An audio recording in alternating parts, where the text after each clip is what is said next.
ఎందుకంటే ఇంతమంది గొప్పల ముందర ఇక్కడ మాట్లాడే అర్హుని కాదు, అయినప్పటికీ ఒక అవకాశం నాకు ఇచ్చారు. కూడి వచ్చిన మీ అందరికీ మరి ఎంతోమంది పాస్టర్లు ఇక్కడ ఉన్నారు, వారికి దేవుని నామములో వందనాలు తెలియజేసుకుంటూ ఈరోజు మన మధ్యలో ఉన్నటువంటి కపుల్స్కి 25 years అంటే ఎవరికి నేను జూబ్లీ హిల్స్ అని చెప్పిన కాదు, సిల్వర్ జూబ్లీ శుభాకాంక్షలు తెలియజేసుకుంటున్నాను. అయితే ఎప్పుడు సంతోషం విషయాలు మాత్రమే కాదు, బాధలు కూడా తలుచుకున్నప్పుడే దేవుని గొప్ప విషయం తెలుస్తుంది. అది అక్టోబర్ బ్రదర్, మీకు చెప్తుంది అది అక్టోబర్ నెల బ్రదర్ వాక్యం చెప్తున్నాడు.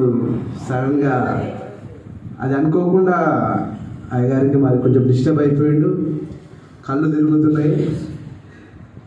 నేను చూస్తున్నా ఆ క్షణమే తలకాయ కింద చేసుకున్న పాస్టర్ నన్నే పిలుస్తున్నాడు. ఆ క్షణం నిజంగా చెప్పలేని భయం, ఎందుకంటే నీతిమంతుని కలుగు ఆపదలు ఎన్నో, అయినప్పటికీ దేవుడు కాపాడుతాడు, వదిలాడు. కాబట్టి పాస్టర్ గారు ఆ క్షణం ఇంత బలహీనం అయిపోయినప్పుడు పక్కన హెల్త్ డిపార్ట్మెంట్స్ వీళ్ళందరూ మనుషులే, కానీ కాపాడేది మాత్రం దేవుడు. కాబట్టి ఆయనకు ఒకసారి కృతజ్ఞతగా చప్పట్లు కొడదాం. దేవుడు గొప్ప కార్యం. పాస్టర్ గారు ఎంత మెతుకలో మా పాస్టమ్మ గారు అంతా. ఎందుకంటే ఒకవేళ పాస్టర్ స్పీచ్ వాక్యం చెప్తున్నప్పుడు పాస్టర్ ముందర లేకపోతే మా పాస్టర్ కొంచెం కన్ఫ్యూజ్ అవుతారు. ఎందుకంటే అందిస్తుంటుంది. గమనించి 2-3 సార్లు సిస్టర్ బాగాలేక ఎంత బాగాలేకున్నప్పుడు పాస్టర్ గారు లేకపోతే పాస్టర్ గారు అది అని అందిస్తుంటే పాస్టర్ గారు. కాబట్టి మరి 25 సంవత్సరాలు అంటే మాట కాదు.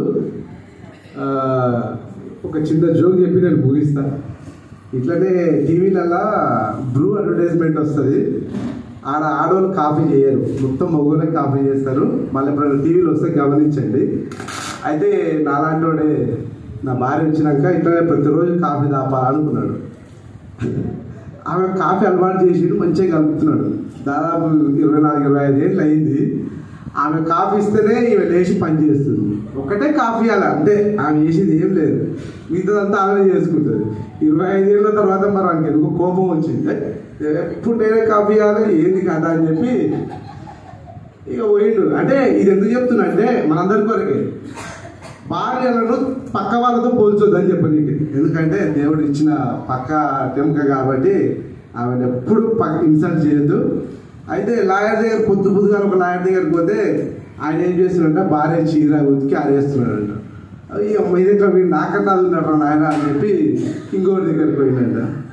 పోతే ఆయన మింగి పైకి కట్టుకొని ఇల్లు ఉడుచుకుని ఇంత వస్తున్నాడు. దాదా ఇక నువ్వు నాకన్నా గొప్పది, నేనే గొప్పను. ఇట్లా ఎలా తిరిగినా పొద్దుగాల పూట భార్యకి పని చేసుకుంటూ ఉన్నాడు. ఊరు బయటకు వచ్చి ఆలోచించి ఇది కాదు ఇంటికి పోదామని చెప్పి భార్యతో కొట్లాడించి నీకు విడాకులు గ్యారంటీ ఇవ్వాలని తిరిగి ఇంటికి పోయినాడ. ఆమె అన్నదంటే ఏమాయా విడాకులు ఏమాయా చెప్పలేక నువ్వే గొప్పదానివే, ఎందుకంటే కాపిస్తే మిగతా పనులన్నీ నువ్వే చేసుకుంటావు, మిగతా లాయర్లు మిగతా చూస్తే చాలా ఘోరంగా ఉన్నారు. కాబట్టి ఈ సందర్భంగా నేను చెప్పేది ఏంటంటే భార్యలను ఎప్పుడు ప్రేమిద్దాం, వారిని పై స్థానంలోనే ఉంచుదాం. అదేవిధంగా ఇప్పుడు మీకు సవాల్, మీ భర్తల ఫోన్ నెంబర్ ఎంతమందికి తెలుసు, మీ భార్యల ఫోన్ నెంబర్ మీకు ఎంతమంది తెలుసు? మా పర్సన్ నాకు అంటుంది నీకు తెలుసా ఫస్ట్ అని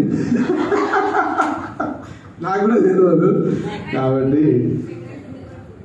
ఎంతో మా దగ్గరికి ప్రతి నెల మా ఇంటికి బ్రదర్ సిస్టర్ దర్శించినప్పుడు వారి పరిచర్య గురించి చెప్తుంటే చాలా భయం అవుతుంటుంది. ఎందుకంటే సైకిళ్ళు కాలు నడక ఎన్నో రకాలుగా చేసారు కాబట్టి దేవుడు ఈరోజు ఇంత గొప్పగా ఆశీర్వదించిండు. కాబట్టి మా పాస్టర్ గారిని పాస్టమ్మ గారిని 100 సంవత్సరాలు ఏమంటారు కదా, అదేదో నాకు తెలియదు,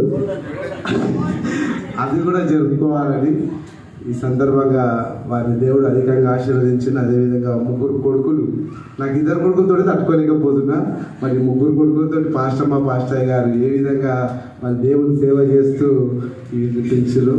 కాబట్టి మీ ఇంతవరకు మరి సంఘం తరఫున పాస్టర్ గారికి పెళ్లి రోజు శుభాకాంక్షలు తెలియజేసుకుంటూ దేవుడు మిమ్మల్ని ఇంకా బహుగా దేవుని సువార్తలు వాడబడటకు సహాయం చేయాలని ప్రార్థిస్తూ ఈ అవకాశం ఇచ్చిన పెద్దలకు వందనాలు తెలియజేసుకుంటూ ముగిస్తాం.